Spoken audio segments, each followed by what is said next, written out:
गाडगे बुवा आले जवळ, झाडू टाकून दिला. गाडगे बुवाचं कीर्तन सुरू. माय बाप हो, 10 दिवस तुम्ही काला केला, भोजन वाढले, एवढे मोठे तुमचे देव. हे काळ काळ कुत्र आलं, वरती केली टांग, तुमच्या देवाला पाजलं अमृत. माय बाप हो, अरे त्या कुत्र्याचं बाला बाग करू शकला नाही तो तुमचा देव, तो तुमचं काय भलं करणार आहे रे. अरे गोपाला गोपाला रे, हा गोपाळ होता त्यांचा. अंधभक्ती, अंधश्रद्धा, कर्मकांड, किती कणाघाती हमला केला साधू संतांनी. पण लोकांचा हा मेंदूच करकसून खाऊन टाकला. त्या राक्षसाचं नाव आहे काय माहिती आहे? ब्रह्मराक्षस, बामन. समजलं? शेडजी आणि भटजी या देशाच्या लोकांचं रक्त पिणारे ह्या जळू आहेत. म्हणून महात्मा फुल्यांनी वारंवार सावधानतेचा इशारा दिला. अरे या हरामखोरांनी, शेटजी भटजींनी या देशातल्या ब्राह्मणेतर, बहिष्कृत, आदिवासी, भटक्या विमुक्तांना विद्येपासून वंचित केलं रे, विद्येपासून वंचित केलं. विद्ये विना मती गेली, मती विना नीती गेली, नीती विना गती गेली, गती विना शूद्र खचले. एकट्या अविद्येने हे सगळे केले. महात्मा फुले बोंबलू लागले, बोंबल्या मारल्या, बोंबल्या. पण ब्राह्मणवादाच्या पाशात अडकलेला हा सगळा ब्राह्मणेतर, बहिष्कृत, आदिवासी, भटका विमुक्त समाज जाती जातीच्या बेड्यांमध्ये, गुलामीमध्ये जगतोय. आणि सगळ्या साधू संतांनी, महात्मा फुलेंसारख्या समाज सुधारकांनी हे सगळं अधर्म आहे बरं. हे सगळे लोक अधर्माची शिकवण देतात, सद्धर्माची नाही. या शेठजी भटजींविरुद्ध लढताना महात्मा फुल्यांना सत्यशोधक समाजाची, धर्माची निर्मिती करावी लागली. सत्यशोधक धर्म करावी लागली. दयानंद सरस्वतीजींना आर्य धर्माची स्थापना करावी लागली. जे समाज सुधारक झाले, वेगवेगळ्या या जाती व्यवस्थे विभिन्न अशा सडलेल्या संपूर्ण ज्या पारंपरिक जीवन पद्धती, जिथून माणसाचं माणसापासून माणसासारखं जीवन जगण्याचं हे वैभव संपून गेलं. माणूस माणसासारखा जनावरांसारखा व्यवहार करायचा. माणूस जन्म, माणसाने मनुष्य जन्म घेऊन तो त्याला माणसासारखं जगता येत नाही, वागता येत नाही, मरता येत नाही, जन्म घेता येत नाही घेताय. तो जन्मतो म्हणून, जात म्हणून, जगतोय जात म्हणून, मरतोय जात म्हणून. अरे माणूस, हा मानव समाज कसा जाती व्यवस्थेच्या बंधनामध्ये अडकून गेला. तोडायची कशी? माणसाला माणसापासून या जाती व्यवस्थेची बंधनं भरून काही टपकला नाही ब्रह्मदेव. ब्रह्मदेवाच्या मुखातून काही ब्राह्मण जन्माला आले नाही. ब्रह्मदेवाच्या बाहूतून काही क्षत्रिय जन्माला आले नाही. ब्रह्मदेवाच्या जांघातून काही वैश्य जन्माला आले नाही. ब्रह्मदेवाच्या पायातून काही शूद्र जन्माला आले नाही. पण सगळं काही देवानेच केलं तर करा. कसा भ्रम आणि भ्रांती सारा समाज जगत होता. याला जगण्याची वैज्ञानिक धारणा जी होती ती संपून गेली होती. माणूस असून जनावरांच्या पेक्षा बदतर वागायचा. आजही माणूस माणसासारखा वागत नाही. माणसांनी माणसाशी माणसासारखं वागावं, तेव्हा तो माणूस म्हणून शोभेल. मनुष्य म्हणून जन्माला आलो तरी माणसासारखं जगता येत नाही, माणसासारखं जगता येत नाही आणि माणसासारखं मरता येत नाही. नाही मरता येत. या समाज सगळ्या रूढी परंपरेवर साधू संतांनी एवढी आग पाखड केली नव्हे. आग पाखड नाही, या जुन्या रूढी सिंधू संस्कृतीमध्ये जे सिंधू संस्कृतीचे दस्तऐवज मिळाले त्यामध्ये कोणागमन, कपुसंध आणि काश्यप बुद्धांच्या कालखंडातले निशाण मिळाले. मोठे मोठे स्तूप मिळाले. भिक्षूंच्या विहिरी निघाल्या पाणी पिण्याच्या. नव्हे तर 7 बाई 12चे निवास मिळाले भिक्षू संघाचे. 7 बाई 12चे.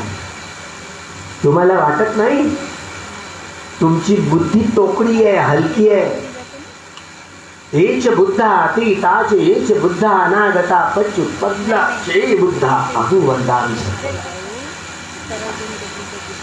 तराजूच्या दांड्या बरोबर असल्या तर मोजमाप बरोबर करता येतं. मोजमाप करणारा बरोबर असला तर हे खरं आहे का? तुमच्या आईवडिलांनी तुम्हाला जन्म दिला हे खरं आहे की देवाने तुम्हाला जन्म दिला हे खरं आहे? गाडगे बुवा म्हणे तुम्ही कोण पाहिलं रे म्हणे.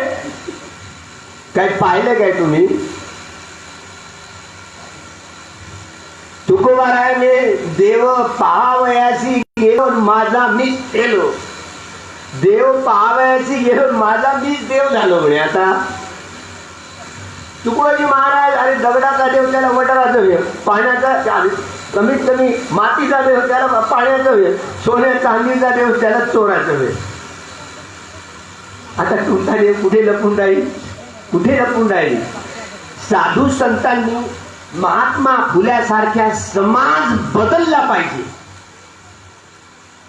जाती जातीमध्ये हा जगत असलेला समाज माणूस माणसाला जनावरांच्या पेक्षा बदत्तर अशी वागणूक देते. हे काय माणसाचं जगणं आहे का? हे बदललं पाहिजे. तर समाज बदलण्यासाठी काही ज्ञान असतं. योग्य ज्ञान असलं, सम्यक ज्ञान असलं तर सम्यक प्रकारे समाज बदलतो. समाज बदलण्याचं सूत्र काय आहे? समाज बदलण्याच्या सूत्राची ही चिंगारी डॉक्टर बाबासाहेब आंबेडकरांना मिळाली आणि त्या चिंगारीचं नाव आहे भगवान बुद्ध. भगवान बुद्ध. भगवान बुद्धांनी काय सांगितलं? 2 गोष्टी सांगितल्या. बुद्ध आणि त्यांचा धम्म या ग्रंथामध्ये प्रस्तावनेमध्ये डॉक्टर बाबासाहेब आंबेडकरांनी ते म्हणतात भगवान बुद्धांनी 2 गोष्टी शिकवल्या. कोणत्या? या दुःखाची उत्पत्ती होते कशी आणि दुःखाचा नायनाट कसा करावा लागतो. त्या 2च गोष्टी. म्हणून 2च आर्य सत्य आहेत. पटीच्य समुत्पादांच्या कड्यांची उकल करताना हे तुमची भारत माता ती शेणाची आहे, मेणाची आहे, कापसाची आहे, कशाची मला नाही माहिती. 15 ऑगस्ट 1947 ती तिरंगी साडी घालून आली तुमची भारत माता. तिच्या माथ्यावर मात्र हे 24 आऱ्याचं चक्र तिच्या माथ्यावर ठप्पा घालून डॉक्टर बाबासाहेब आंबेडकरांनी ठेवली. या देशाचा बनलाय बाप. या देशात गाईला माय म्हणणारे पुष्कळ लोक आहेत. बैलांना बाप मात्र कोणीच म्हणत नाही. अरे म्हशीला कमीत कमी मोठी माय तर म्हणा, मावशी नाही तर हल्याला कधी मावसा तरी म्हणतील का? अरे गध्याला काकू तरी म्हण, गदीला काकू तरी म्हणून पा, तर गध्याला काका तरी म्हणा. नाही. प्राण्यांच्या नावात माणसांची हत्या होते ना. खैरलांजीचा अन्याय अत्याचार हा लपून आहे का? न्याय मिळाला का? जिथे अयोध्येमध्ये तुम्ही अयोध्येत कुठेही खोदलं ना तर रामाचं तुम्हाला काहीच नाही मिळणार. मथुरेमध्ये तुम्ही जाल, मथुरेमध्ये खोदाल तर कृष्णाचं तुम्हाला काहीच नाही मिळणार. सगळं जिथे खोदाल तिथे बुद्धच आहे. कारण काय आहे? कारण काय? हे सगळी धम्म संस्कृती होते. कुणबी, तेली, कोळी, लोहार, चांभार, ब्राह्मणेतर समाज, वैष्णव समाज, आदिवासी समाज, भटका विमुक्त समाज, एकेकाचे हे सारे लोक नागवंशीय लोक होते. आर्यांनी नागांना पुराणामध्ये जाळून टाकल्याचे उल्लेख बाबासाहेब संदर्भ देतात. हे आक्रमणकारी आर्यांच्या अनेक टोळ्या आल्या आणि इथल्या लोकांना हरवून राज्य करायला लागले. या देशात मोठे मोठे 10 धार्मिक राजे होऊन गेले. संत तुकोबारायाच्या देऊला जाऊन आलो. त्यांच्या घरी निमंत्रण होतं भोजनाचं. ते संत तुकोबारायाचे जेवढे नातेवाईक आहेत ना ते सगळे बुद्धी झाले. आता तुमच्या माहितीसाठी सांगतो, संत तुकोबारायाची समाधी महारवाड्यात आहे. तर मी काय करू? बरं झालं तेव्हा कुणबी झालो. भजन आहे ना तुकोबाराय, नाही तर काही खरं नसतं माझं. तरी मात्र त्यावेळेच्या कुंब्यांनी कमीत कमी या महारवाड्यात कशाला या समाधी बांधायला पाहिजे होती तुकोबारायाची? सांगा ना. राजा शिवाजी म्हणे नाही, आमचं मराठाच आहे, मराठा आहे कुंडी. हो बा, तुमचाच मराठा असेल. शिंदे राजा गेलो, इतिहास बदलावा लागेल. शिंदे राजा लहुजी जाधव हे जिजाऊचे बाप ना. फक्त लखुजी जाधवांचा वाडा हा महारवाड्यात कसा? इतिहासकारांना कधी प्रश्न पडले का हा महारवाड्यात कसा? जुनी कागदपत्र अजूनही तपासा. भीमा कोरेगावच्या पत्रात मी दाखल लखुजी जाधव हा महार होता. शिवाजी महाराज हे जिजाऊचे महारींचं कोण आहे म्हणून याचा राज्याभिषेक होऊ शकत नाही. राज्याभिषेक होण्यासाठी तो क्षत्रिय पाहिजे. तुम्ही काय म्हणा? पळसदेवला जावा. तो पळसदेवला त्या पदयात्रेच्या रस्त्यावर पळसदेव नावाचं गाव आहे. पळसनाथ हे सगळे नाथपंथी लोक प्राचीन काळातले आमचे भिक्षू होते सगळे. पळसदेवामध्ये जेवढे भोसले आहेत ना तेवढे महार आहेत. त्या गावातल्या लोकांना तिकडे जाऊ, त्या राजवाड्यात जा. आता तुम्हाला परिचित असला पुण्याचा शनिवार वाडा. कुणाचा वाडा आहे? बामणाचाच वाडा म्हणाल की नाही? शनिवार वाड्या हा बामणाचाच वाडा म्हणाल की नाही? राजमहल होता जिजाऊचा. हे कोण सांगेल? इतिहासकार भुलले. राजा संभाजीचा तोरा मिळवणारे लोक इतिहासात लेखणी परस्ता आली नाही. संभाजी महाराजांना पकडण्यामध्ये, संभाजी महाराजांची हत्या करण्यामध्ये, मनुस्मृतीच्या कायद्यामध्ये जसे तुकडे तुकडे करून मारलं जातं अशी हत्या शेंडीवाल्यांनी करून घेतली औरंगजेबातून. हे हिंदू आणि मुस्लिम समजलं काय? हे शेंडीवाले आणि औरंगजेब हातात हात मिळवून संभाजी राजाची हत्या केली. संस्कृत पंडित होता, 14 वर्षाचा असताना एक ग्रंथ लिहिला, राजांनी राज्य करायचं कसं. पुरुषोत्तम खेडेकरांनी, आता माहिती ना पुरुषोत्तम खेडेकर काय करतात ते? बीजेपीची साठलाट करण्याच्या बेतात आहेत म्हणे, मला नाही माहिती.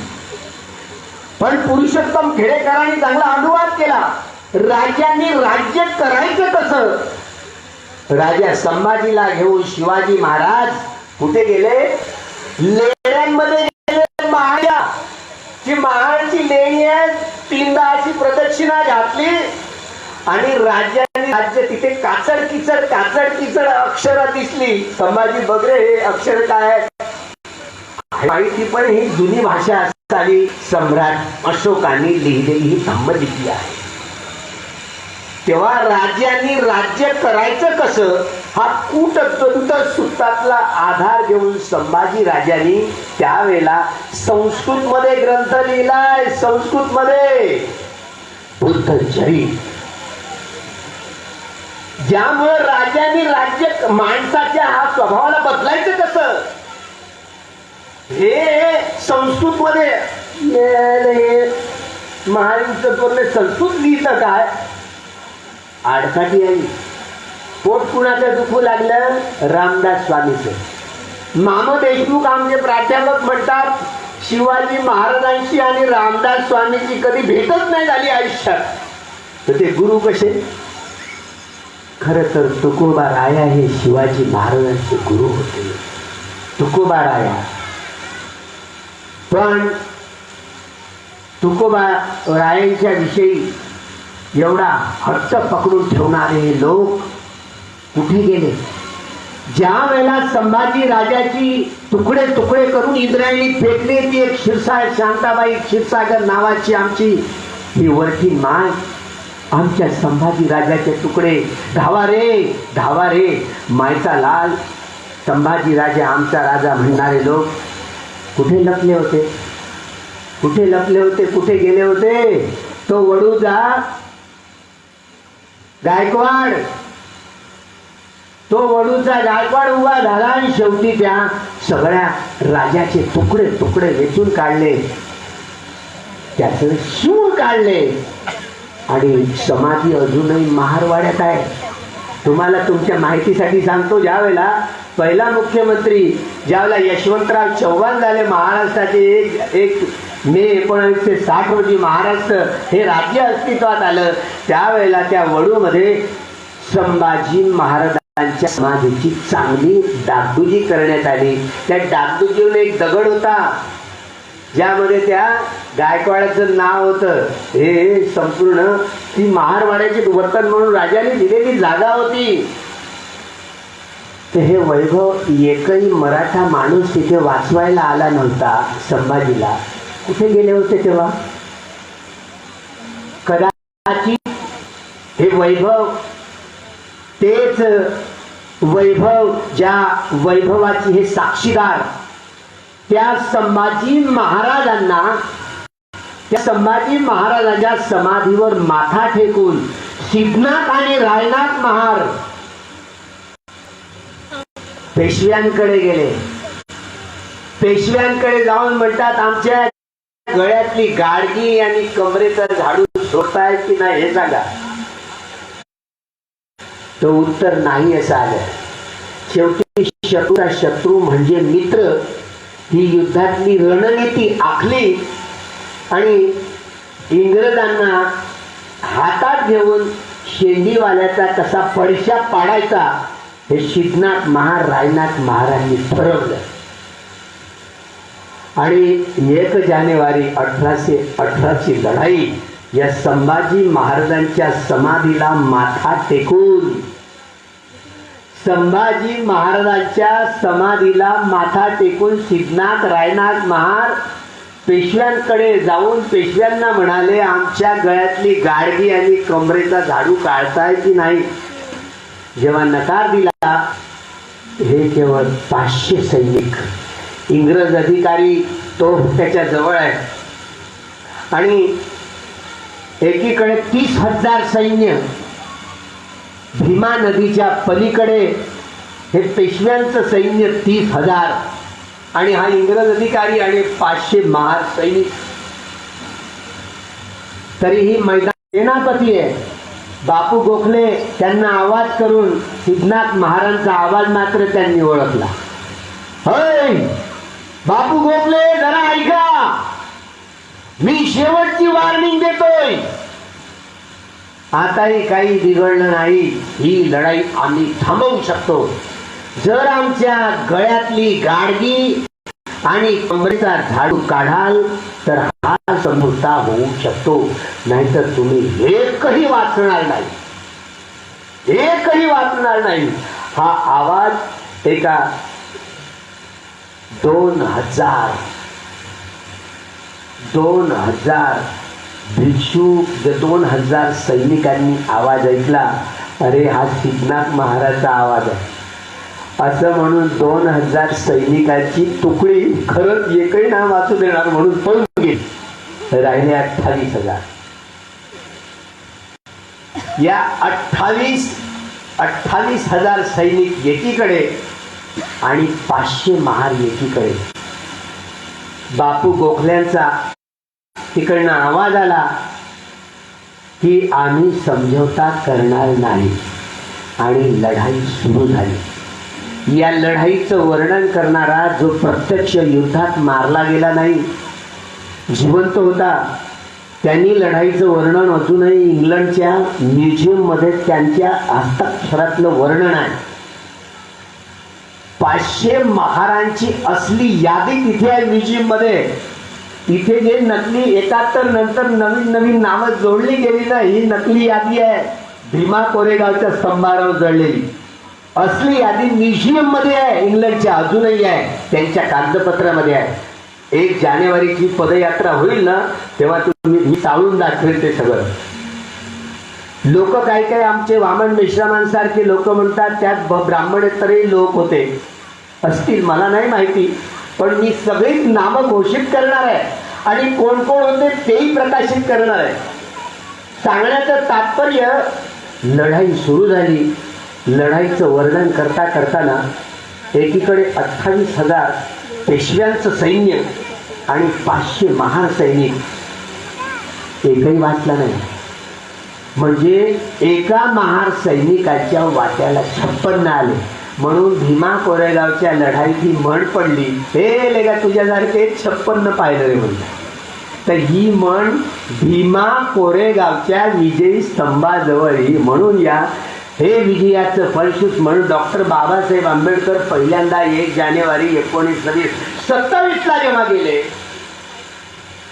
बाबासाहेबांची लेखणी परतली की श्रमण संस्कृती आणि ब्राह्मण संस्कृतीच्या इतिहासाची दरार त्यांना कळली. दुसऱ्या कुठल्याही लेखकाला हे कळलं नाही, कुठल्याही तत्ववेत्याला हे कळलं नाही की या समाजाचा जो इतिहास आहे ना, हा क्रांती आणि प्रतिक्रांतीचा आहे. ब्राह्मणवाद आणि बुद्धिझम यामधला आहे. या देशात प्रतिक्रांती झाली आणि जे 10 धार्मिक राजे होते, मौर्य राजे, या मौर्य राजांचा हत्खंडातला तुकोबा राया मौर्य घराण्यातला, त्यांचं आडणे मोरे होतं बरं का. तुम्ही मोरे सांगताय, तुकोबा रायांचे घरवाले सांगताय, घरचे मला भोजनाला बोलवलं. आता ते सगळे बुद्धिस्ट झाले बरं त्यांच्या घरातले तुकोबा राय. आता ते बुद्धन धरणं, आता ते ज्ञानबा तुकाराम बोळक्याचं काय काम असं नाही म्हणत ते. आता त्याचे राम कृष्ण आता असं नाही म्हणत ते. आता बुद्धं शरणं गच्छामि, धम्मं शरणं गच्छामि, संघं शरणं गच्छामि असं का म्हणतात. तुका म्हणे उग रहा आणि जे जे होत हे तुम्हाला कसं माहिती. महाराष्ट्रातल्या मराठी माणसाला, प्रत्येक माणसाला माहिती आहे. याचा अर्थ तुम्हाला माहिती आहे. पदयात्रेमध्ये पंढरपूरच्या वारीत मला वारकऱ्यांनी बोलवलं. एक 70 वर्षाची माय माझ्याजवळ येऊन बसली आणि ती 70 वर्षाची माय मला बोलू लागली, हा तर भंती आहे, ह्याचं इथं कोणतं काम आहे, हा कसा काय याला. तर ती काय म्हणत होती, काय काय बडबड करत होती माहिती आहे. ज्ञानबा तुकाराम तुकाराम तुकाराम, ज्ञानबा तुकाराम बोळक्याचं काय काम, एक एक म्हणी मोजायची. ज्ञानबा तुकाराम बोळक्याचं काय काम. आता मी होतो बोडखा, पण मलाही बोलतं जमेल नाही का सांगा बरं. त्या आईचं नाव शांताबाई पिशे, तेली समाजाची आमची माय. ती एक एक म्हणी, 108 म्हणी. आई म्हटलं त्या माळेमध्ये मणी किती आहे, तर मला नाही माहिती म्हणे. मला भंते माऊली म्हणायची. अहो भंते माऊली मला नाही माहिती म्हणे किती मणी आहेत. तर हे तुला कसं कोणी सांगितलं, तुझ्या ह्या मुखात कोणी घातले उठले. ज्ञानबा तुकाराम बोडक्याचे काय काम. म्हणजे बामणाने या वारकऱ्याच्या तोंडात घशाला दाबून मारलं त्यांना, समजलं.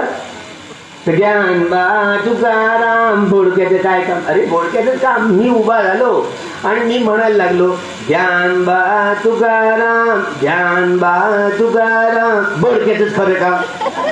ज्ञानबा तुकाराम. माय म्हणे तुम्ही आमच्या मध्ये काही झगडे लावाय आले का? माय मी झगडे लावण्यासाठी जन्म घेतला नाही, झगडे मिटवण्यासाठी जन्म घेतला. म्हणजे काय? म्हणजे तुका म्हणे उग राहा. आणि ती काय बोलू लागली? माऊली जे जे होत ते पा उग राहा. आणि जे जे म्हणजे याचा अर्थ ती माऊली काय सांगायला लागली माहिती? उठून उभी झाली. तिच्या तोऱ्यात ती काय बोलली? म्हणते माऊली उग राहा म्हणजे एकदम चिडीचिप. समाजात काही जे चांगलं वाईट घडतं आपल्या कानी नाही रे बाबा. जे काही चांगलं वाईट घडतं भल्यासाठी. अरे वाईटही घडलं तर असं कसं भल्यासाठी घडतं? जे काही चांगलं वाईट घडतं ते चांगल्यासाठीच घडून निमूटपणे गुपचूप पाहत राहायचं. निमूटपणे ऐकत राहायचं. काय करायचं? म्हणजे भुलून गेले. तुम्ही जेव्हा 10 दिवसाच्या शिबिराला जाल ना, 3 दिवस आर्य मौन. तोंडाने बोलायचं नाही, पण कुठल्याही अवयवानं काही खुणा करून सांगायचं नाही. याला म्हणतात आर्य मौन. आर्य मौन म्हणजे तोंडाने आर्य मौन. एकदम काही बोलायचं नाही. कुठल्याही शरीराच्या इंद्रियांनी काही खुणा करून देखील सांगायचं नाही. याला म्हणतात उभं राहा. साधू संतांची भाषा एवढी लवकर समजणार नाही. उभं राहा म्हणजे आर्य मौन पहा, अंतर्मुखी होऊन पहा. आणि जे जे जन्मापासून मरेपर्यंत हा नाकातनं श्वास येतो आणि जातो. शेवटचा श्वास गेला रे गेला, मेलं माणूस. हा श्वास याला हिंदूंचा म्हणताय की बौद्धांचा म्हणताय की जैनियांचा म्हणताय की शिखांचा म्हणताय की इसायांचा म्हणताय, मुस्लिमांचा म्हणताय की यहुद्याचा म्हणताय, ब्राह्मणाचा म्हणताय की ब्राह्मणेतरांचा म्हणताय, आर्यांचा म्हणताय की अनार्यांचा म्हणताय.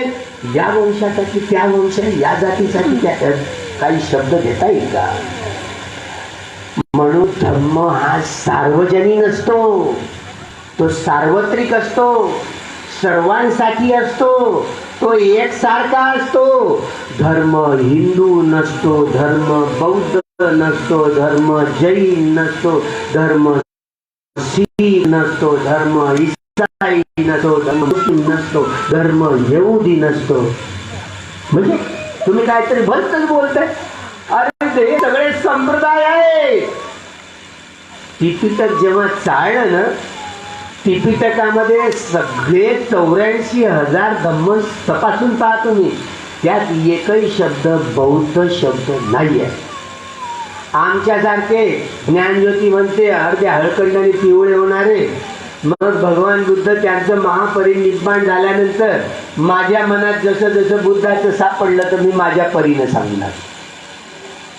म्हणजे जोडतोड करून सांगू लागलो. अशा रीतीनं बुद्धांच्या महापरिनिर्वाणानंतर आम्ही सगळे भिक्षू, सगळे उपासक उपासिका बुद्धाचे अनुयायी समजून आम्ही स्वतःला बौद्ध म्हणायला लागलो. इंग्रजांच्या कालखंडात म्हणून भगवान बुद्धांचे फॉलोअर आहेत म्हणून त्यांना बुद्धिस्ट म्हटलं गेलं. बुद्धिस्ट म्हटलं गेलं. हे बुद्धिस्ट आहेत. त्यांना अशा रीतीनं हा बौद्ध हा शब्द रूढ झाला. धर्म कधीच बौद्ध नसतो. भगवान बुद्धांनी बौद्ध जे अनुयायी त्या अनुयायी त्यांना बौद्ध म्हणतात. तर बौद्धांचा धर्म असतो का? धर्म हा शुद्ध आहे, तो परिशुद्ध आहे, तो विशुद्ध आहे, तो सद्धम्म आहे. सुखा सद्धम्म देसना.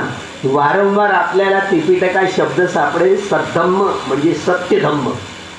भगवान बुद्धांनी सद्धम्म कथन केला, सत्यधम्माला प्रकाशित केलं, सत्यधम्माची देशना दिली, सत्यधम्म सुआख्यात केला, सत्यधम्म सुस्पष्ट केला.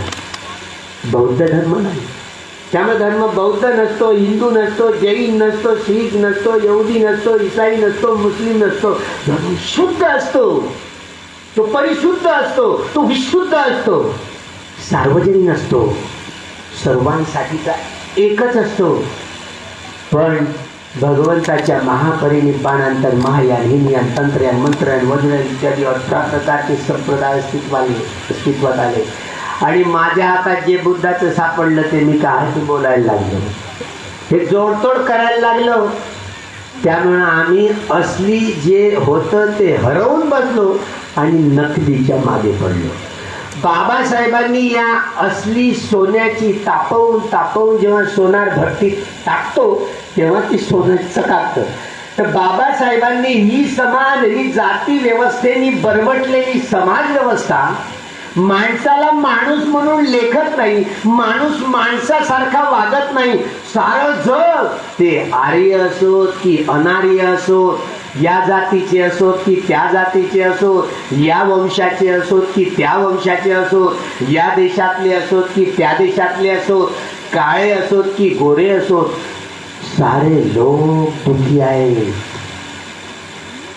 आणि या दुःखातून सुटका करून घेऊन अंतिमतः मुक्त होण्याचा निर्वाणाचा साक्षात्कार करून असं सुख, जे सुख कधीही संपत नाही, त्या सुखाचं नाव आहे निर्वाणाचं सुख.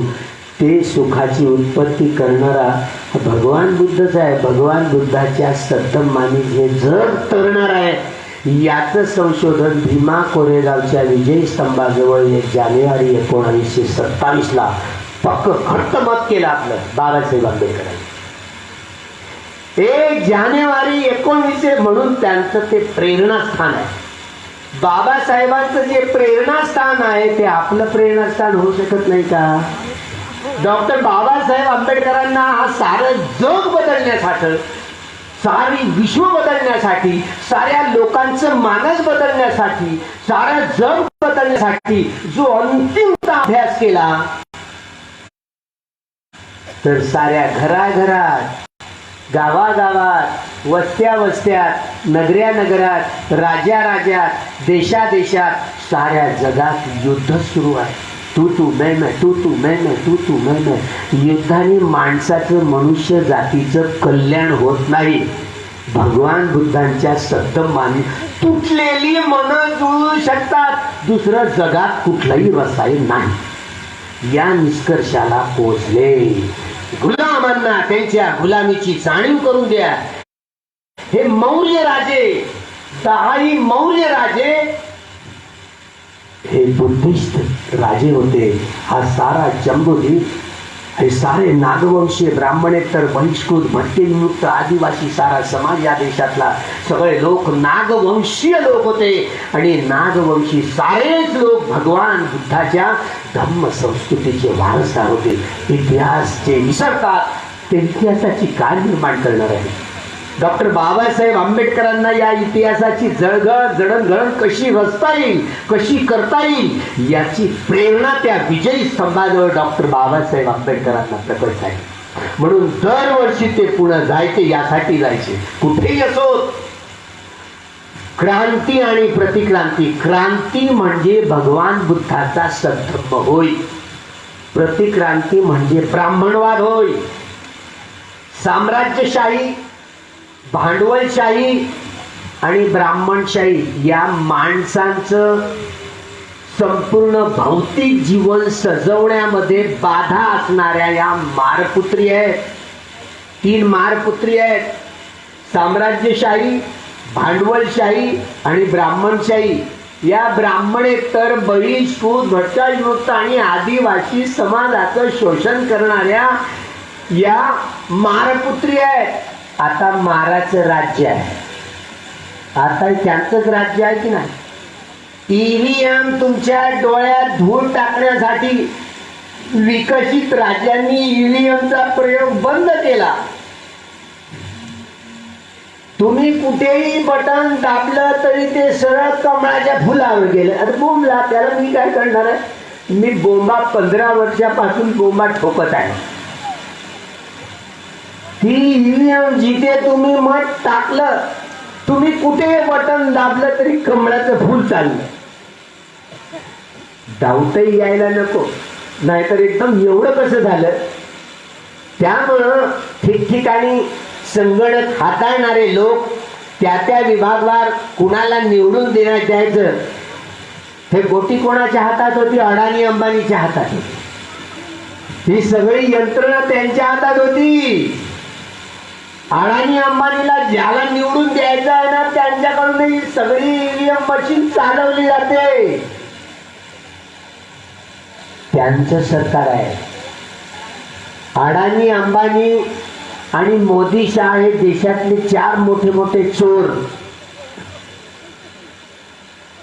शेतकऱ्यांच्या विषयी खूप दयामाया आहे त्यांच्यामध्ये. म्हणून ते लोकसभेमध्ये राज्यसभेमध्ये आपले कमी कमी पाहिले आणि बराबर हातच वर करायचं काम आहे. आता बहुमताच्या जोरावर घोड्याला गध म्हटलं तरी त्यांनी 100 वेळा तुम्ही मला म्हटलं तर गदच म्हणाल त्याला. घोड्याला गद नाही म्हणणार तुम्ही. एक गोष्ट वारंवार ती किती खोटी असली हे खरीच आहे म्हणून सांगाल तर तुमचा विश्वास बसेल. शेतकऱ्याच्या हे 3ही मोठे मोठे शेतकऱ्यांचं कंबरड मोडणारे, शेतकऱ्यांच्या पाठीत खंजीर खुपसणारे, शेतकरी धोरणाविरुद्धचे हे 3 बिल लोकसभेत राज्यसभेत सरकारने पास केले. बोंबला आता अजून राकेश टिकैने आम्हाला आमंत्रित केलं होतं. तुम्हाला वाटेल भगते काय राजकारणावर बोलत आहेत का? भगते भगवान म्हणत देवो वसतु कालेन सस्य संपत्ती हेतूच प्रीतो भवतु लोकोच राजा भवतु धम्मिको. राजा जर धार्मिक झाला तर काय करेल? राजा जर धार्मिक झाला तर काय करेल? या संविधानाची योग्यपणे अंमलबजावणी करेल. म्हणजे काय करेल? आज 3 ऑक्टोबर 1957 ज्या दिवशी डॉक्टर बाबासाहेब आंबेडकरांच्या अनुयायांनी बाबासाहेबांनी ऑर्डर दिल्याप्रमाणे शेड्यूल कास्ट फेडरेशन विसर्जित करून त्यांनी रिपब्लिकन पार्टी ऑफ इंडिया या राजकीय संस्थेची ती निर्माण करणार होते. एक व्यक्ती एक मत एक मूल्य 26 जानेवारी 1950 ला सगळ्यांना सारखे अधिकार दिले. राजकीय लोकशाहीचं युग सुरू झालं. इंडिया त्यांच्या घटनेमध्ये पहा, याच दिवशी 57 ला 3 ऑक्टोबर 1957 ला रिपब्लिकन पार्टी ऑफ इंडिया बाबासाहेबांच्या अनुयायांनी नागपूरला रिपब्लिक लोकांना प्रजेना पुरवायच्या आहेत ना, तर ही राजकीय लोकशाही सामाजिक लोकशाहीमध्ये परावर्तित होईल. ही राजकीय लोकशाही आर्थिक लोकशाहीमध्ये परावर्तित होईल. ही राजकीय लोकशाही सांस्कृतिक लोकशाहीमध्ये जेव्हा परावर्तित होईल तेव्हा या देशातले लोक, ही प्रजा न्याय, स्वातंत्र्य, समता आणि बंधुभावाची फळं चालतील. ही राज्यशाही या समाज व्यवस्थेचा एक घटक आहे. आणि म्हणून भगवान बुद्धांनी राजे महाराजे लोकांना जो उपदेश केला होता, महाराज ही प्रजा तुमच्या पुत्रासारखी आहे. तुमच्या पुत्राच्या अन्न, वस्त्र, निवारा, शिक्षण आणि आरोग्याच्या गरजांची कशी पूर्तता करताय, हे भौतिक जीवन कसं सजवताय, तेव्हा ही रिपब्लिकन पार्टी काय करणार आहे? या देशातल्या सगळ्या जमिनी, हे सगळे कारखाने हे राज्याच्या अधीन करून, राज्याच्या मालकीचे करून स्टेट सोशलिझम, मी माझे गुरु भगवान बुद्ध यांच्यापासून ही स्टेट सोशलिझम, राज्य समाजवाद ही संकल्पना उचललेली आहे. ही राज्य समाजवादीची चौकट निर्माण करता येईल तेव्हा खऱ्या अर्थाने ही राजकीय लोकशाही सामाजिक लोकशाहीमध्ये परावर्तित झाली असेल. ही राजकीय लोकशाही सांस्कृतिक लोकशाहीमध्ये परावर्तित झाली असेल. ही राजकीय लोकशाही सामाजिक या समतायुक्त असा समाज निर्माण करणारा सामाजिक लोकशाहीमध्ये परावर्तित झाली असेल तेव्हा माणूस माणसाची माणसासारखा वागू लागला असेल.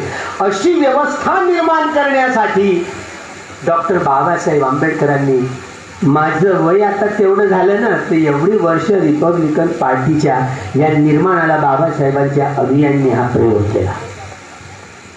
शेंडीवाल्यांचा खूप एक चांगला गुण आहे. शेंडीवाले म्हणजे समजलं माहिती ना, टावर नाही का इकडे गाड बांध, हा शेंडीवाल्यांचा चांगला एक गुण आहे, त्यांची RSS नावाची संघटना 1925 साली निर्माण झाली. समजलं ना? पण अजून तुटली नाही, अजून फुटली नाही. त्यांचा हा चांगला गुण नाही आहे का? तुमचं राहतं मूळ निवासी पणच अंगात येऊन जात. ते बामणं तसे नाही, ते बामणं तसे. संघ, आता संघ म्हटल्यानंतर भिक्षू संघ येतो ना हो. त्यानं हा कसा शब्द चांगला उचलून टाकून दिला व्या, आहे की नाही? संघ म्हणजे कोणतं? भिक्षू संघाचं देईल की ना, उपासिकांचा संघ, भिक्खुनींचा संघ. डॉक्टर बाबासाहेब आंबेडकरांनी 25 डिसेंबर 1927 महाडला मनुस्मृती दहन केली. त्यांचा एक मित्र सहस्त्रबुद्धे नावाचा एक बामन मित्र, तो चांगल्या विचाराचा होता. तो मनुस्मृतीला त्यागणारा होता. म्हणून त्या बामन मित्राला हातात घेऊन नम नम नम नम नम स्वाहा, नम नम नम नम स्वाहा अशा रीतीने जाळून टाकले. ते हे जेधे आणि जवळकर महात्मा फुल्यांचा हा संपूर्ण समतावादी सार्वजनिक धम्म, हा धर्म चालवणारे, सार्वजनिक सत्य धम्म चालवणारे, ही संपूर्ण ब्राह्मणेतर चळवळ चालवणारा हा जेधे जवळकरांचा परिचय. बाबासाहेबांना काय म्हणतो होता? बॅरिस्टर आंबेडकर, तुम्ही कशाला त्या बामणाला बोलवलं? काय काम पडलं होतं त्या बामणाला बोलवलं त्यांच्या हाताने मनुस्मृती जाळायला? तर बाबासाहेब काय म्हणायचे? मी ब्राह्मण व्यक्तीच्या विरुद्धात नाही, ब्राह्मणत्वाविरुद्ध आहे. ब्राह्मण व्यक्तीच्या विरुद्धात नाही, ब्राह्मणत्वाविरुद्ध आहे. हा ब्राह्मणवाद केवळ ब्राह्मण व्यक्ती पुरता मर्यादित नाही. धर्मांतर झाल्याला आता 65 वर्ष होणार आहेत. 14 ऑक्टोबर आहे की नाही? 10 दिवसांनी होईल की नाही? 65 वर्ष पूर्ण होत आहे. आणि 65 वर्ष पूर्ण झाल्यानंतर हे आमची माय बुद्धिस्ट म्हणून वर्णन करते, समोर बसून आहे पहा. बुद्धिस्ट म्हणून झाली असं म्हणते, पण तिच्या कपाळाचं कुंकू गेलं नाही, कानातली टापचं विर्या गेले नाही, नाकातली नथनी मुखळे गेले नाही, गळ्यातली पोत गेली नाही, बाऊतले बावटे गेले नाही, हातातल्या बांगड्या गेल्या नाही, पाटल्या गेल्या नाही, पायातल्या पट्ट्याही गेल्या नाही, आणि पायातले जोडवेही गेले नाही. का बरं गेले नसते? तुम्हाला वाटते सौंदर्याची खाण, मोठं सौंदर्याचं लेण आहे बापरे इथपासून. आतापर्यंत आम्ही सुंदर दिसलो. आता पुरुषांना देऊन का बरं हे घेतात का? आता तुम्ही पुरुष तुम्ही सुंदर दिसावं, आता आम्ही नाही वापरत.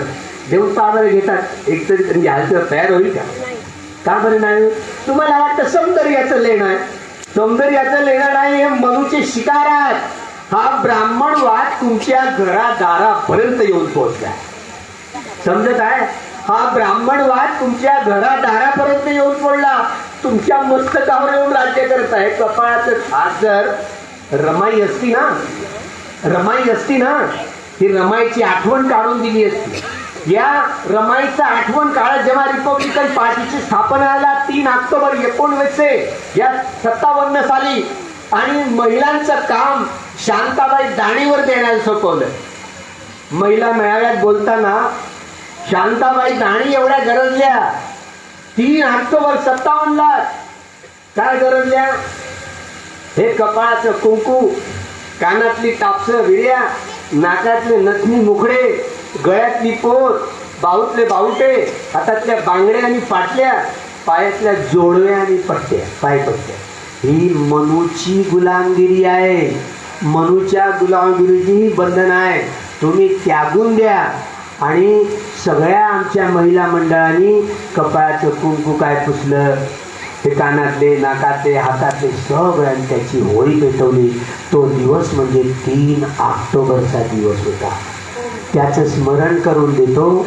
तुम्ही देखील एक कपाळाचं कुंकू, कानातले टापसं विर्या, नाकातले नथनी मुखळे, गळ्यातली पोत, बाहुतले बाहुटे, हातातल्या बांगड्या पाटल्या, पायातल्या पट्ट्या आणि जोडव्या आत्ताच्या आत्ता काढून टाकायच्या. तुमचे पतिदेव मरतात काय तर आत्ताच पाहू. ब्राह्मणवाद हा उद्दिष्ट झाल्यानंतरही तुमच्या घरात दारात येऊन राज्य करतो. हे माणसं आहेत ना, दगड चित्ताचे. आता कार्यक्रम असला, माईक हातात आला तर स्त्री मुक्तीच्या गप्पा मारतील. स्त्रीमुक्तीच्या घरी गेलाय, हे चुप झाली, चुप बैठी, चल माहिती चली, काही भांडण झालं.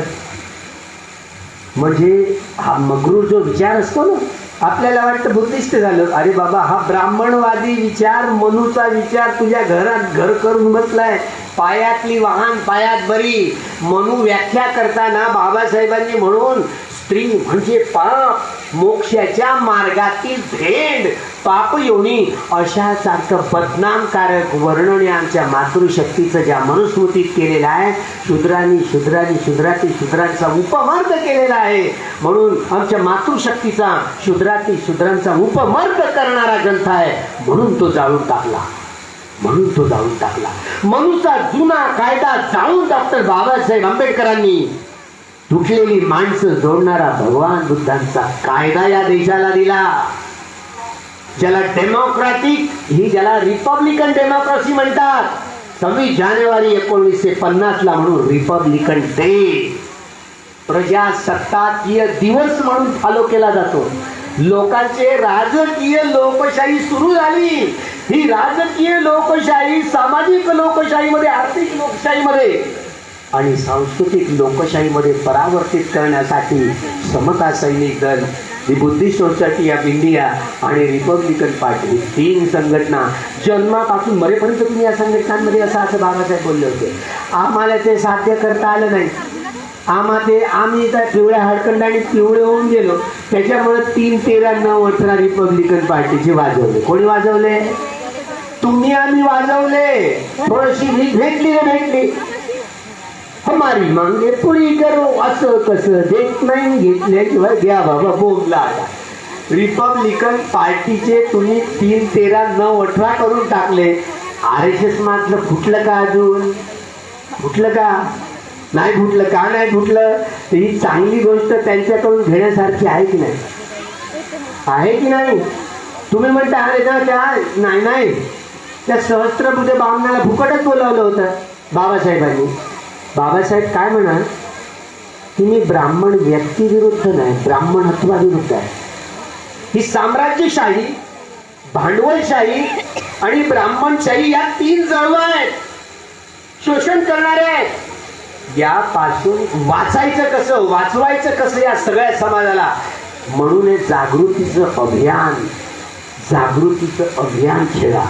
हे सामाजिक क्रांती, ही संपूर्ण योजना तुमच्या हातात आहे ना. समाज बदलण्यासाठी, माणूस घडवण्यासाठी केवळ बुद्धाचा विचार हाच एक योग्य विचार आहे. हे भीमा कोरेगावच्या विजयी स्तंभाजवळ बाबासाहेबाला घट्ट मत केलं. तो दिवस 1 जानेवारी 1927. हा सारा ब्राह्मणेतर समाज, बृहद्रथ शेवटचा हा मौर्य सम्राट, त्याची कप्तान, ज्या दिवशी देवानाम प्रियदर्शी सम्राट अशोकाने हे धम्मचक्र गतिमान केलं होतं, तोच दिवस निवडला आणि सम्राट बृहद्रथाच्या कप्तानं त्याला पकडलं. त्याच्या हातातली शस्त्र हिसकावून टाकली, त्यांना बंदिवान केलं, 15 दिवस नजर बंद ठेवलं. आणि ज्या दिवशी सिद्धार्थ गौतम बुद्धत्व प्राप्त झाले आणि जेव्हा कपिलवस्तूला गेले, तो ह्या कार्तिक अमावस्येचा जो दिवस, दिवाळीचा दिवस, त्या दिवशी लोकांनी तेलाचे दिवे लावून भगवान बुद्धांची पूजा केली, दीप महोत्सव केला. त्या दिवशी देवानंद प्रियदर्शी सम्राट अशोकांनी 3रं संगायन झाल्यानंतर हे मोठे मोठे 8ही 6ही स्तूप उघडून त्यातले 84,000 समविभाग धातू केल्या. 84 अफगाणिस्तानापासून बलुचिस्तानापासून लंकेपर्यंत, सुपारक गुजरात पासून ते म्यानमार पर्यंत 84,000 धम्मस्कंदांच्या आधारावर 84,000 महास्तूप उभे केले. त्या महास्तूपात भगवान बुद्धांच्या धातू प्रतिष्ठित केला. भगवान बुद्धांच्या धम्मचक्र प्रवर्तन मूर्त्या स्थापित केल्या. 84,000 धम्मस्कंदांच्या आधारावर 84,000 धम्मस्कंदांचे 84,000 महास्तूप केले. पंढरपूरचं हे विठ्ठलाचं मंदिर, हे देखील 84,000 महास्तूपांपैकी एक स्तूप आहे. पंढरपूरचा हा विठ्ठल दुसरा तिसरा कोणी नसून हा भगवान बुद्ध मी सिद्ध करून दाखवेन असे बाबासाहेब 25 डिसेंबर 1954 ला भगवान बुद्धांच्या मूर्तीची प्रतिष्ठापना करताना बोलले होते. 2000 लेणे देशामध्ये आहेत आणि 2000 लेण्यांपैकी लेण्यांपैकी 1500 लेण्या एकट्या महाराष्ट्रात आहेत. याचा अर्थ काय? याचा अर्थ असा, कुणबी, तेली, कोळी, माळी, सुतार, लोहार, चामा, सगळ्या जाती उपजातीचे, सगळ्या बहिष्कृतांचे, सगळ्या ब्राह्मणेतरांचे, सगळ्या भटक्यायुक्तांचे, सगळ्या आदिवासींचे, सगळे लोक, एकेकाचे नागवंशी लोक. 100% हा महाराष्ट्र बुद्धिस्ट होता. भगवान बुद्धांच्या धम्म संस्कृतीचे वारसदार होते. पुढे इथून एक कार्यक्रम केला. 1 जानेवारी 1927ला महाडच्या 14 तळ्याचं पाणी टाकायचा निर्णय 1 जानेवारीलाच घेतला. 25 डिसेंबर 1927ला मनुस्मृती दहन करण्याचा निर्णय देखील 1 जानेवारीलाच घेतला. नव्हे तर तब्बल हे सगळी घोषणा करताना 13 ऑक्टोबर 1935ला ही येवल्याला परिषद घेण्याचं याच दिवशी ठरवलं. ही येवल्याला परिषद घेतली. येवल्याला कोणाची परिषद घ्यायची? भगवान बुद्धांचा हा विचार द्यायचा आहे. भगवान बुद्धांचा विचार द्यायचा आहे. भगवान बुद्धांचा विचार त्या सगळ्या महारांची मनं टटोलण्यासाठी स्वतंत्र महार परिषद बोलवली. त्या महार परिषदेमध्ये बोलताना भांडवलशाही, ब्राह्मणशाही या चळवळ आहे, ही साम्राज्यशाही चळवळ आहे आणि सगळ्या लोकांना शोषण करतायत, लुटून खातायत. त्यामुळे ब्राह्मणवादाच्या या तुरुंगातनं आपण जातीत जन्म घेतो, जातीतच जगतो आणि जातीतच मरतो. या गुलामीतून कायमची सुटका करण्यासाठी तुम्हाला धर्मांतराशिवाय पर्याय नाही. म्हणून ती धर्मांतराची घोषणा डॉक्टर बाबासाहेब आंबेडकरांनी माझ्या येवल्याच्या, नाशिक जिल्ह्यामधल्या येवल्याला या दिवशी 13 ऑक्टोबर 1935ला केली. त्या परिषदेमध्ये खरंच काय तुम्ही धर्मांतरासाठी तयार आहात काय? या तुरुंगात राहू शकता काय तुम्ही? अरे, आय हॅव नो मदरलँड, मला माझी मातृभूमी नाही. ज्या देशात आम्हाला माणसासारखं वागवत नाही त्याला आमची मातृभूमी म्हणायची काय? प्रश्नचिन्ह उपस्थित. Gandhi, I have no motherland, मला मातृभूमीच नाही. ज्या देशात आम्हाला माणसासारखी वागणूकच दिली नाही त्याला देश तरी कसा म्हणायचा, मातृभूमी तरी कशी म्हणायची? सांगण्याचं तात्पर्य, एवढी विषमतावादी समाजरचना सगळ्या साधू संतांनी ताशेरे ओढले, महात्मा फुल्यांनी ताशेरे ओढले.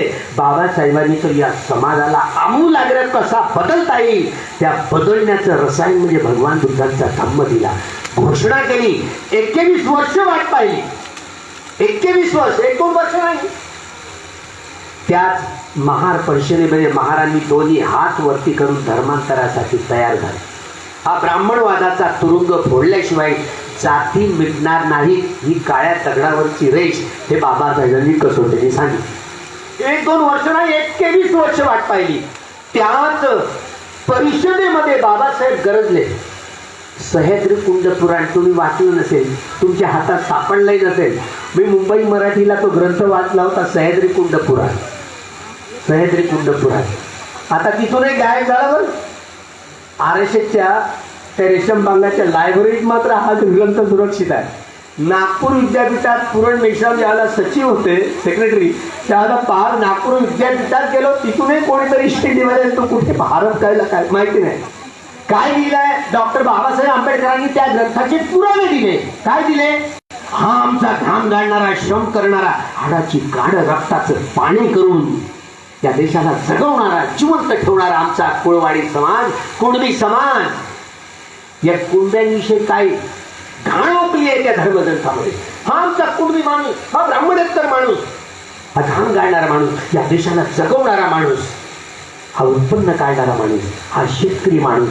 काय याच्याविषयी लिहिलाय? काय लिहिलाय? तुम्हाला वाटतं का राजकीय बोलतायत काय? राजकारण एक अंग आहे. हा धार्मिक राजा कसा होईल? त्या कुंड्यांविषयी एवढी देशबुद्धी भरली. तो ग्रंथ वाचून त्या ग्रंथात काय भरलाय माहितीये? सगळ्या ब्राह्मणेतर बहिष्कृत भटक्या युवकांना नुसत्या शिव्या शाप देणाऱ्या म्हणींचा संग्रह आहे. आमच्या कुणबी समाजाविषयी काय म्हणलं माहितीये? मामा देशमुख एवढं खरखर वाचू लागले. पहिल्यांदा मामा देशमुखाच्या अगोदर मीच वाचला ग्रंथ. मामा देशमुखांना माहिती नाही. काय लिहिलंय माहिती आहे? कुंभटम, धसकटम, अक्कल थोडी आणि बायको विकून घेतली घोडी. एका तरी कुंड्याने वाचलं. वाचाल तर वाचाल रे बाबा, हे का लिहिलं? कुंदेनी हे वाचल्यानंतर किती एकदम बामणाविरुद्ध किती उठून उभे. सकाळी उठल्याबरोबर सगळ्यांची तोंड पाहिली, पण तेल्याचं तोंड पाहून असं म्हणतो तुम्ही. काय झालं त्याला तेली माणसाला? आजही ना तो नरेंद्र मोदी आहे ना, तेली आहे, सकाळी उठल्याबरोबर ना गडकरीचं तोंड पाहिल, आपल्या जावयाचं देवेंद्रचं तोंड पाहिल ना मोहन मामा, पण नरेंद्र मोदीचं तोंड पाहायला तयार होईल. सकाळी उठल्याबरोबर सगळ्यांची तोंड पाहिली, पण म्हणजे तेल्याचं तोंड पाहून. काय झालं ते? गोड गोवारी जात गोवारी, मान महार कुसाच्या बहार, सोनार सख्या बहिणीची खाणार. ही एवढी घाण होती आहे. सुतार लोहार माळी भिवराची धोटी ना अटकला बोटऱ्या जाशील कुठे. एकूणच या संपूर्ण ब्राह्मणेतर जाती उपजातींची नुसती तिंगल टवाळी करणाऱ्या म्हणींचा संग्रह आहे. गुलामांना त्याच्या गुलामीची जाणीव करून द्या, म्हणजे ते बंद करून होती. जागृतीचा विस्तार कधी विजू देऊ नका. हे जागृतीचं अभियान बाबासाहेबांनी चालवण्यासाठी या तीनही संघटनांमध्ये मरेपर्यंत तुम्ही राहा, फूट होऊ देऊ नका. पण तुम्ही बाबासाहेबांच्या संघटनांचे 3, 13, 9, 18 वाजवले. भक्त ज्ञान ज्योती आगे बढो, हम तुम्हारे साथ नाही, असं कसं देत नाही. घेतल्यासारखं माझा अहंकार जागवला मी, आणि माझ्या नावाची 4थी संघटना उत्पन्न करून टाकली. मला लाज वाटली बाबासाहेबांच्या संघटनेत काम करायला. मी कांशीरामना बोललो होतो ना, गृहस्थ असतात, बरं ते धर्मांतर झालं असतं ना, लखनौचं 14 ऑक्टोबरचं तयार कार्यक्रम झाला होता, पण कुठं मेघ मारली तो कार्यक्रम. तो गुळाच्या गणपती सारखा जरी बसून राहिला असताना कांशीराम मंचावर, तरी दुसरा बाबासाहेब म्हणून मान्यता मिळाली तुझ्या माणसाला. पण काय कोणाला दोष द्यावा? त्यांचं पुण्यकर्मच नसेल, हेच कराय. त्यांचं पुण्यकर्म नसल्यामुळे धर्मांतराचा सोहळा, त्यांचा कांशीरामजीच्या नेतृत्वातला धर्मांतराचा सोहळा तुम्हालाही पाहता आला नाही आणि आम्हालाही पाहता आला नाही. कदाचित कांशीराम पुन्हा नवा जन्म घेतील, त्यांचं अधूर राहिलेलं स्वप्न पूर्णत्वात नेतील. मला नाही माहिती पुन्हा त्यांनी जन्म घेतला की नाही घेतला. त्यांनी विपश्यना केली होती तुम्हाला वाटतंय का? कांशीरामजींनी माहिती मिळाली आहे तुम्हाला? नाही केली. बाबासाहेबांनी केली का? नाही केली. बाबासाहेबांचं वलय वेगळं होतं. बाबासाहेबांनी आनापानचा अभ्यास हा स्वप्रयत्नावर केला होता. शब्द काय पटिसंवेदी, चित्त पटिसंवेदी, चित्त संखा, इथपर्यंत बाबासाहेब पोहोचले होते. गोयंका गुरुजींना मी सांगितलं ना भेटीत प्रत्यक्ष, गोयंका गुरुजी अरे बाबा साहब सही मायने में बोधिसत्व ही थे, इसमें जरा सा भी संदेह नहीं, असे गुरुजी बोलले. एक कॅसेट आहे द्वितीय बुद्ध शासन. द्वितीय बुद्ध शासनाचे कर्णधार पाया म्हणून डॉक्टर बाबासाहेब आंबेडकरच आहेत, दुसरे नाही. याविषयी कुणाच्याही मनात संदेह असू नये, असं गुरुजी ठामपणे गुरुजीवर बोलले. पहिल्यांदा हा सुवर्ण महोत्सव आणताना गुरुजी दीक्षाभूमीवर, गोयंका गुरुजी दीक्षाभूमीवर उभे झाले. दोन्ही हाताची आंजोळ, या भिक्षा पात्रात मला तुमच्याकडनं दान पाहिजे. कोण दान माहितीये? 5व्या शिलाचं. 5वं शिल म्हणजे सुरामेरय्य मध्य पमार ठाणामेर.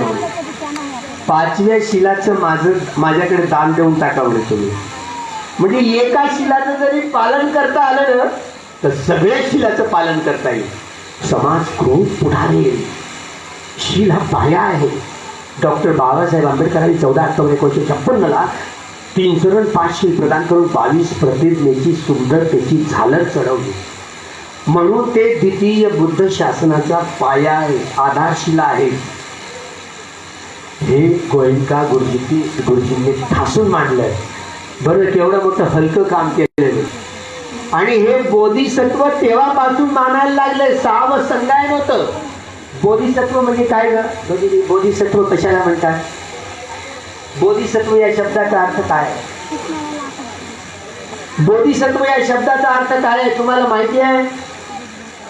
भावी बुद्ध येणार, म्हणजे बाबासाहेब, डॉक्टर बाबासाहेब आंबेडकर बुद्ध होणार आहेत काय, या प्रश्नाचं उत्तर होय की नाही? तेव्हा वरवर वरवर बोलताय, नाही तर बोधिसत्व म्हणू नका, मग काढून टाका शब्द.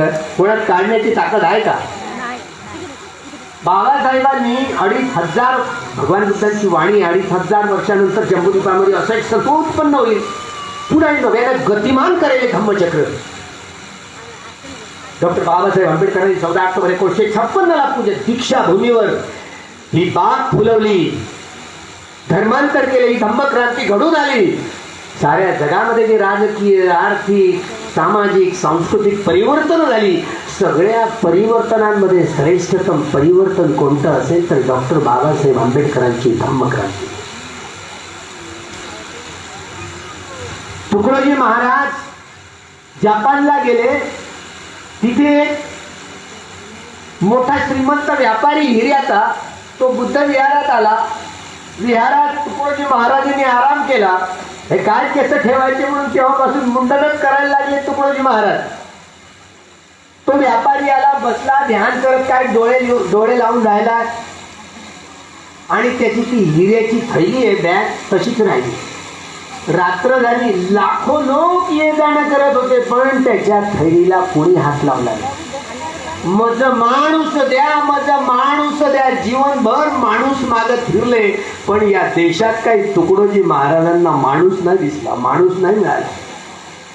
अरे ज्या वेळेला जपान मधून ते इथे बौद्ध जनपरीतील पहिल्यांदा एका न्हावी संताचा, न्हावी समाजातल्या संताचा ज्या वेळेला उल्लेख केला, त्यांचा सत्कार केला महासमितीने, त्या समितीला उत्तर देताना तुकडोजी महाराज म्हणाले, हाती न घेता तलवार आणि बुद्ध राज्य करीत जगावर. तलवार हाती न घेता बुद्ध जगावर राज्य करताय, सर्त आणि नाही लागत त्याला.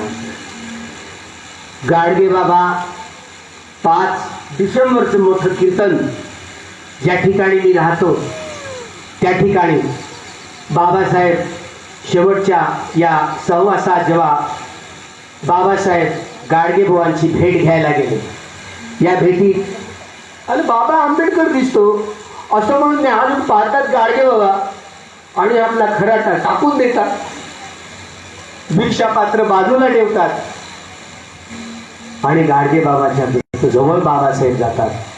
बाबासाहेबांच्या जवळ गाडगे बाबा येतात, एक दुसऱ्याला दोन्ही म्हणतात.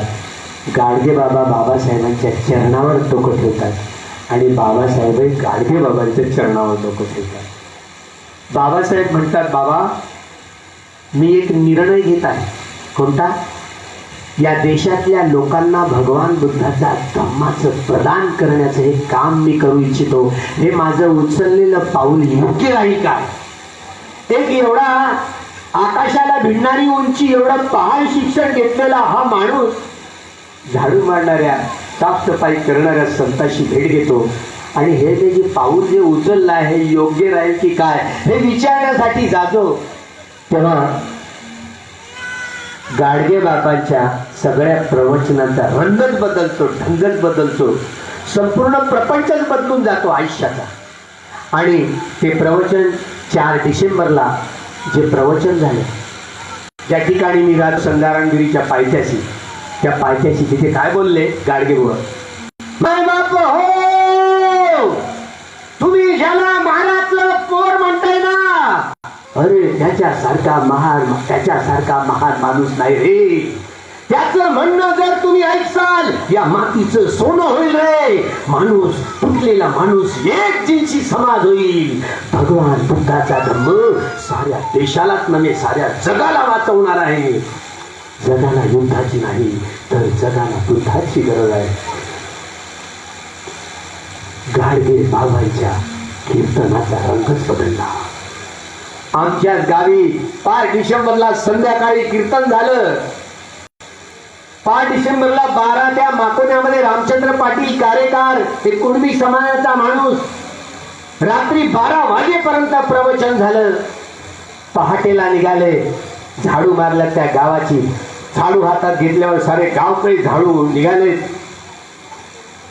सकाळची 6 डिसेंबरची सकाळ उलटली आणि साऱ्या जगतात वार्ता पसरली. डॉक्टर बाबासाहेब आंबेडकर गेले.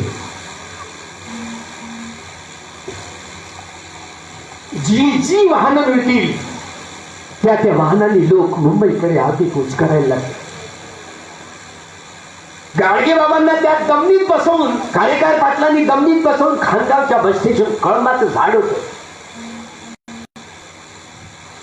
लोक गाडगे बाबांबरोबर अनेक आमच्या गावचे लोक गेले. बाबासाहेबांचा मृतदेह नाही सापडला गाडगेला. रात्र झाली. बाबासाहेबांचं शरण मात्र जळत होतं. रात्रभर त्या शरणाजवळ शेकले. रात्रभर कुकुरच्या थंडीत राहिले. सकाळी माईसाहेब आंबेडकर, त्यांचा परिवार, गोडबोले, ही सगळी मंडळी आली. गाडगे बाबा डोळे लावून बसले बाबासाहेबांच्या राखीजवळ. राख जपून ठेवा राख झालेल्या घरांची.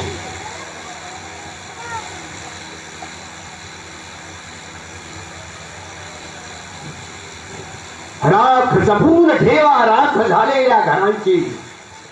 संपली नाही लढाई यारो नामांतराची. माझा मित्र सुरेश भट माझ्या सहवासात आला, पण भटांनी मान्य केलं. भट ब्राह्मण होता तरी मात्र त्याने धर्मांतरी झाला. सुरेश भट व्यक्ती आहे. माझ्या तोळी त्यांनी लिहिल्या ना, माझ्याच देखत माझ्या आवडी लिहिल्या. राख जपून ठेवा राख झालेल्या घरांची. संपली नाही लढाई यार हो नामांतराची.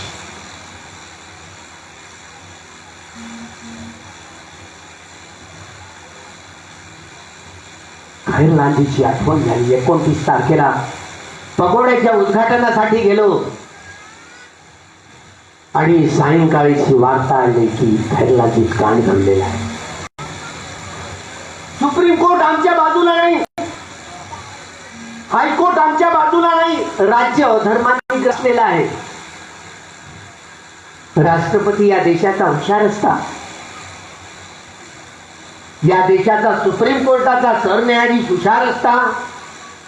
कुठे काय घडलं, घटनेच्या मूलभूत गाभ्याला कुणी हात लावला तर राष्ट्रपती जर हुशार असला, सरन्यायाधीश हुशार असला, घटनेमध्ये बहुमताने कुठल्याही घटनेचा मूलाधार नष्ट करण्याचे विधेयक जर पालित झाले तर राष्ट्रपती सहीच करत नाही. 5 वर्ष त्याला असंच लांबवत ठेवतो.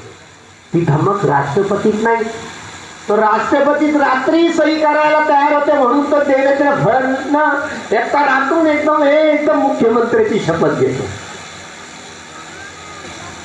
सारे इमान विकणारे लोक, घटना कितीही चांगली असली तरी घटना राबवणारे लोक जर लायक नसले तर हे नालायक सरकार ईव्हीएमच्या माध्यमातून हे सत्तेवर आलं. लोकांची गद्दारी करणारं, शेतकऱ्यांची गद्दारी करणारं, या घाम गाळणाऱ्या लोकांचा विश्वास संपादन करण्याच्या नावाखाली, ईव्हीएमच्या नावाखाली मागच्या दाराकडनं आले आणि शेतकऱ्यांचे त्यांच्या पाठीत खंजीर खुपसणारा हे तीनही काळे कुट्ट बिल शेतकऱ्यांच्या विरोधातले लोकसभेत त्या राज्यसभेत पारित झाले. राष्ट्रपती गोळ्याचा गणपती आहे, काय करायला. सुप्रीम कोर्ट हुशार असणार. हे आता असं विधेयक आल्याबरोबर या शेतकऱ्यांचा कंबरडा मोडणार आहे. या ब्राह्मणेतरांचा, बहिष्कृतांचा, या आदिवाशांच्या, भटक्या विमुक्त जमातीच्या पाठीत खंजीर खुपसणारे हा तर आरक्षण सुप्रीम कोर्टाच्या माध्यमातून टोटली बंद केलंय.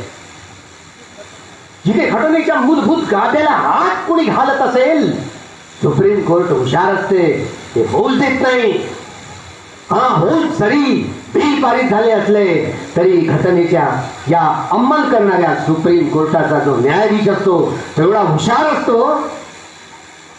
मला एका पत्रकाराने विचारलं, तुम्ही जर सुप्रीम कोर्टाचे न्यायाधीश असते तर काय झालं असतं? अरे मी या सरकारला बडकस्त करून टाकली, मी आता इमर्जन्सी घोषित करून टाकली असती, ईव्हीएम खलास करून टाकली असती, काही दिवस 6 महिने आणीबाणी लावली असती आणि पुन्हा लोकशाही निर्णय असं वातावरण निर्माण करून पुन्हा या घटनेचा न्याय, स्वातंत्र्य, समता आणि बंधुभाव प्रस्थापित करण्यासारखं वातावरण निर्माण करायला केलं नसतं. आता ब्राह्मणशाहीचा जलवा आहे. ज्या ठिकाणी माहिती नाही, मुंबईत मी सचित्र पाहिलं एका आमच्या मुस्लिम पोराला दोन्ही पाय पकडून चिरून टाकलं, मुसलमान या देशातले नाहीत म्हणून. प्रत्यक्ष ऐकणार वयातला काय कचाकच असा मुस्लिम वस्त्या जाऊन टाकल्या होत्या. अल्पसंख्याकांवरती हल्ले झाले होते. हे गैरभरून नाही. ज्या देशात महात्मा गांधी कालच गेले होते 2 ऑक्टोबरला, नाथुराम घोषांनी गोळ्या घालून महात्मा गांधींचा खून केला, तर या शेंडीवाल्यांनी पेढे वाटले होते. विसरले का दोष? बाबासाहेबांना महात्मा गांधींची हत्या झाली ती दुःख वाटलं, आनंद नाही वाटला. ज्या व्यक्तीशी आयुष्यभर लढाई करण्यात, राजकीय लढाई करण्यात आयुष्य गेलं डॉक्टर बाबासाहेब आंबेडकरांचं, पण ज्यावर नाथुराम घोषींच्या गोळीला बळी पडले, बाबासाहेब हरखले.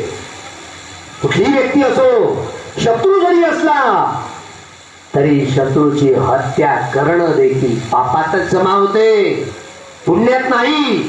नाही बेरे न बेरानी समंतील खुदाचनन अवे वैरेच संमंती एस तंबू सनंतन.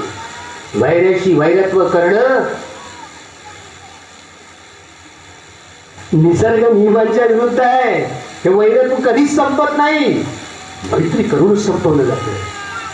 साम्राज्यशाही, भांडवलशाही, ब्राह्मणशाहीची हत्या करणं,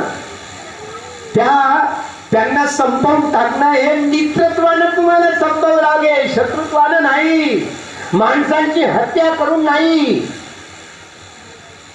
पण गांधींची हत्या केली त्यावेळेला ज्या लोकांनी, काळ्या टोपीवाल्यांनी पेढे मिठाया वाटल्या, तेच लोक आज सत्तेवर आलेले आहेत. घटना कितीही चांगली असली तरी राबवणारे लोक, पहिल्यांदा हा भानोत्री पंतप्रधान या देशातला, तो प्राईम मिनिस्टर आहे, पहिल्यांदाच बोलला नियोजन आयोग रद्द करून नीती आयोग लागू केला. नीती आयोग म्हणजे माहिती आहे, भलं करण्यासाठी, सगळं तुमचं जीवन बदलण्यासाठी. कोणतं आहे? तुमचा देश गहाण टाकलाय, जेवढं होतं तेवढं विकून टाकलंय. आता जे उरलं सुरलं येत्या 24 पर्यंत विकून टाकणार आहे, तुमचाही लिलाव करणार आहे. प्रायव्हेटायझेशन याची सुरुवात काँग्रेसवाल्यांनीच केली, त्याचा अंमल बीजेपी वाल्यांनी केला. मधल्या काळात कोरोना आली, त्यांनाही झोंबली. आमच्या मोहन मामाला झोंबली होती कोरोना, तो नाही मेला. कोरोनाने त्याच्यावर दया केली. त्याला वाटलं होतं म्हणते ज्ञानज्योतीने मला शाप दिला म्हणून कोरोना झाला, मी काही त्याला शाप द्यायला जाणार. नागपुरात गेलो, त्या रेशम बागातल्या मैदानात सुरेश भटाच्या सभागृहात आंतरराष्ट्रीय परिषद बोलवली. आजपर्यंत काँग्रेसवाल्यांनी शेतकरी विरोधातली धोरणं घेऊन पिचलं, गजिबा खेळलाय, पत्ते खेळले. आता बीजेपी पत्ते खेळायला लागली, सत्ताधारी लोक. म्हणून आंतरराष्ट्रीय बुद्धिस्ट संमेलन त्या रेशीम बागाच्या मैदानात बोलवलं. त्याचे अध्यक्ष कोणतं? नितीन गडकरी.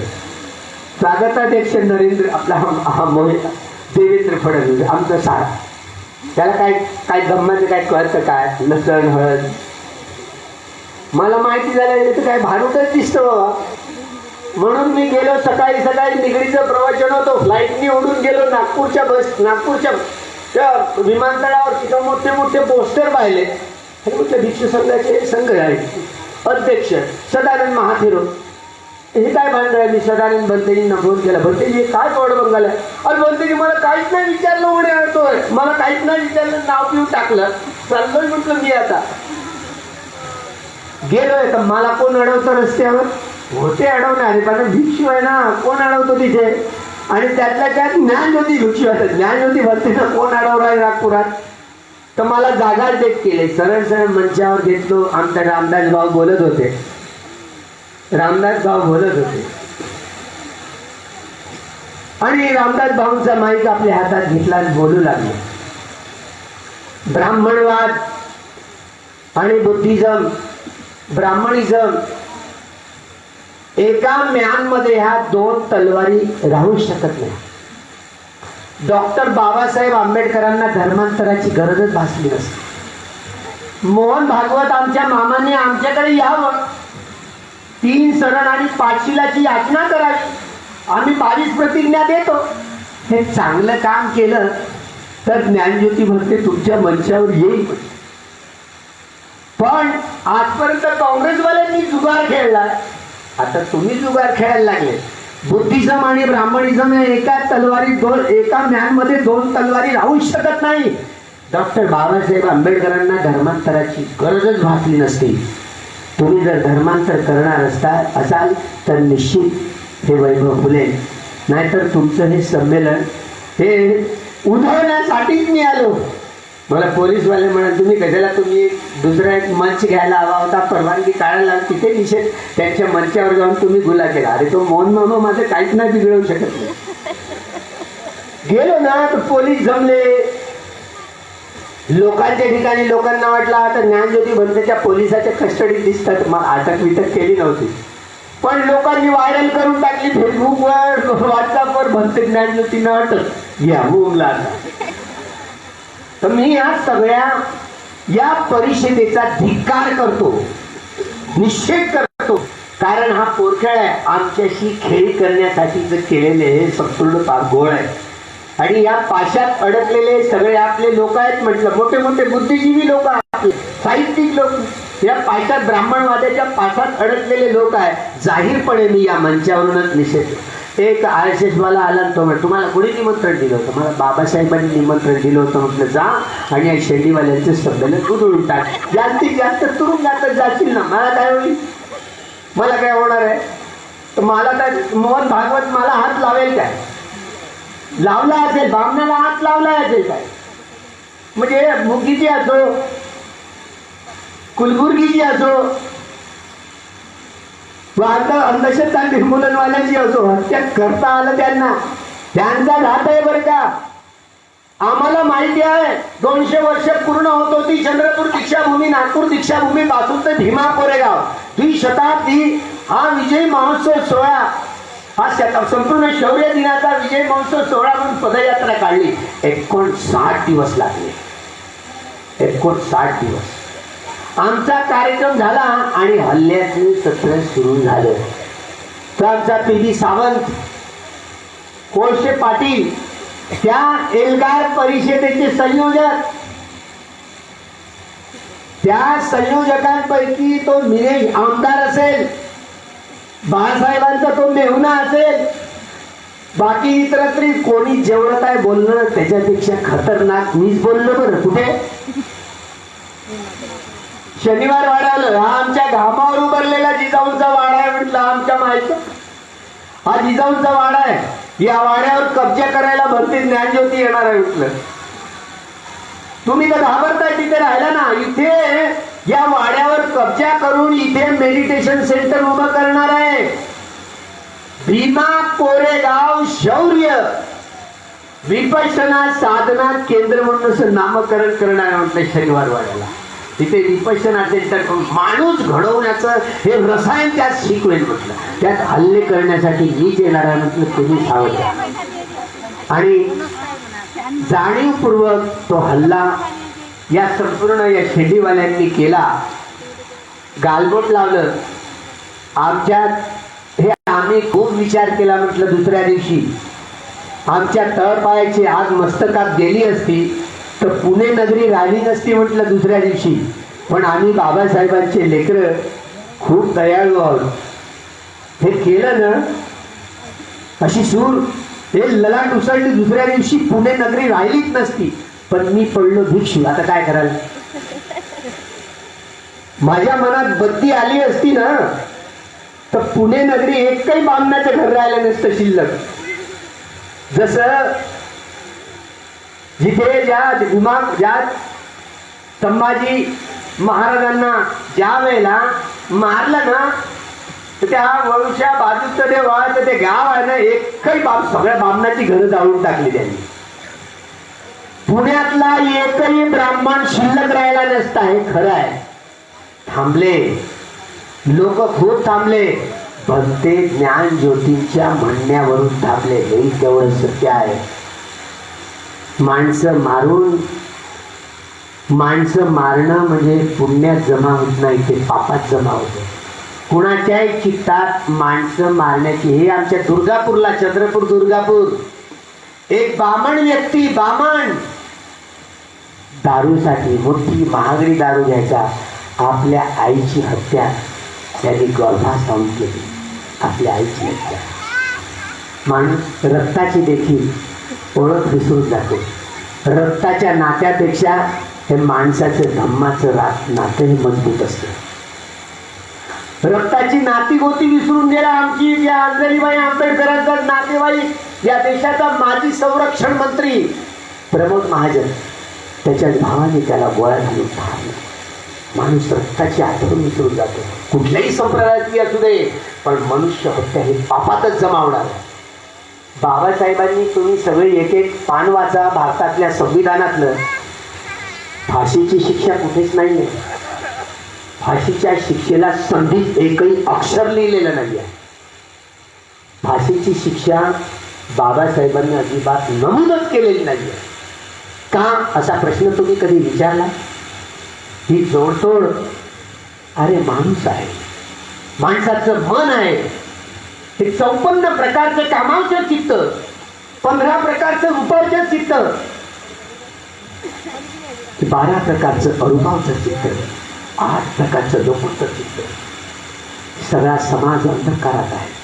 सगळे लोक, कुणी असो, साधा ब्राह्मणेतर समाज, हे ख्रिश्चन असोत की बुद्धिस्ट असोत की जैन असोत की शीख असोत की हिंदू असोत की यहुदी असोत की ईसाई असोत, मुस्लिम असोत, या देशातले की त्या देशात, सगळे माणसं दुःखी आहेत. आणि कुणाला दुःखात राहावंसं वाटतं.